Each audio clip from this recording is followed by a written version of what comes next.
from the Sun. Hi, Mikel. Hi. I just wanted to ask you a bit about Willian. I mean, we haven't really spoken to you. You signed him on a long-term contract, and he's 32 years old. I remember when you were playing, Arsene Wenger was very specific about not giving long-term contracts to older players. Are you confident that he's, at 32 years old, he can be playing for another 3 years for you? Well, with all the conversation that I had with him, the thing that stands out is his ambition and his willingness to be the man who can drive this club forward as well and be a big part of it. He has a very special qualities. He has the experience in this league. And if there is something with him, is that he's always available. He's a player that doesn't miss football matches. Last season at Chelsea, you could see the amount of games that he played even after coronavirus. I think he's the one with more minutes there. And I'm not concerned at all. We need a balance in this squad.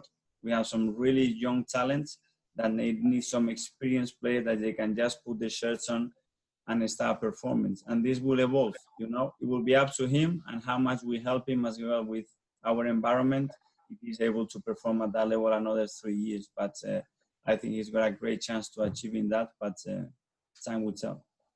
From your experience, you finished at 34. You signed the contract in about a year and a half before and hardly played at the end. How much more difficult is it to keep going? He's much better than me. He's much fitter than me, Mark. So don't compare it with me. I'm a bad example there. Listen, as well, we need to know our context. And to sign that type of player at 20 or 21 years old for us at the moment is impossible, So we have to adapt here. We need some players that can hit the ground straight away, and we can be more patient with other ones to development. But if we want to develop those players well, they need top players around them because they will increase their performance and as well their value.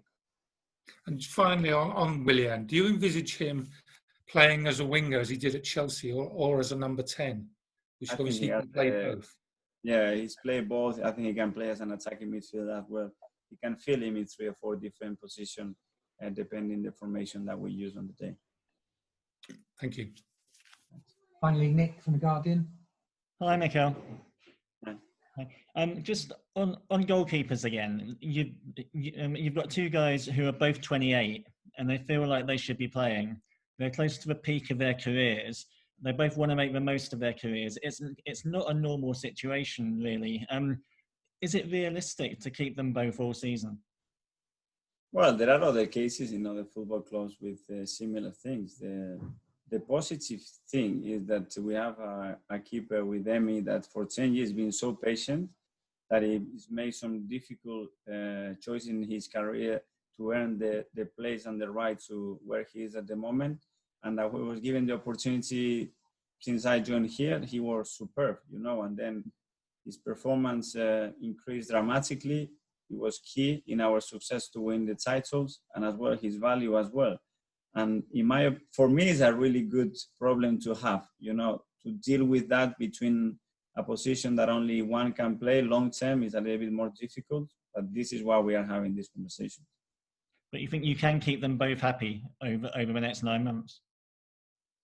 Well, they both need to know their role. And at the end of the day, it's one position to fill in and the other one, he has to support the number one and the one is playing 100%. If you are not able to do that, you cannot be part of a top squad and you should not be here. How important is it for defenders, especially as we've got a couple of quite young defenders have just come in, to have a consistent voice behind them every week, do you think, in goal? Both of them have that presence. Both Ben and Emi have that presence. I'm not concerned about that. I am more concerned sometimes about central defenders joining our country and they can't talk the language properly because communication is a big thing at the back for them to guide the players in front of them. But we are on it. Obviously, that takes some time and we will get it as quick as possible. Sure. On a similar note to what you just said, just talking about William Saliba, obviously he's been around a few weeks now. Very big investment that the club made in him when he was 18. Having spent some time with him, what do you see in him? What's he going to add? Also, maybe how has he adapted with the language and things like that? Yeah, I think it's going to take him some time to adapt to our way of playing as well, but as well to get adapted to the language, the rhythm, the physicality of that country. And as well, we have to bear in mind that he didn't play much football last season with all the injuries that he had. So I think it will be a process that we have to be patient, picking the right games with the right environment and trying to grow because he has a really good potential. There's quite a lot of responsibility on maybe him and Gabriel early on in their Arsenal careers, given that there are a few issues at centre-back, and we'll see who plays tomorrow. But would you rather that they had a bit of a slower introduction? Is there a lot of responsibility at this point? Everyone was saying that we had too many central defenders, and it's a funny case right now. That's probably the position that we are shorter at the moment with all the injuries, but obviously we are hopeful that in the next few weeks that situation will resolve and will be in a stronger position. Can they handle that responsibility though, Saliba and Gabriel?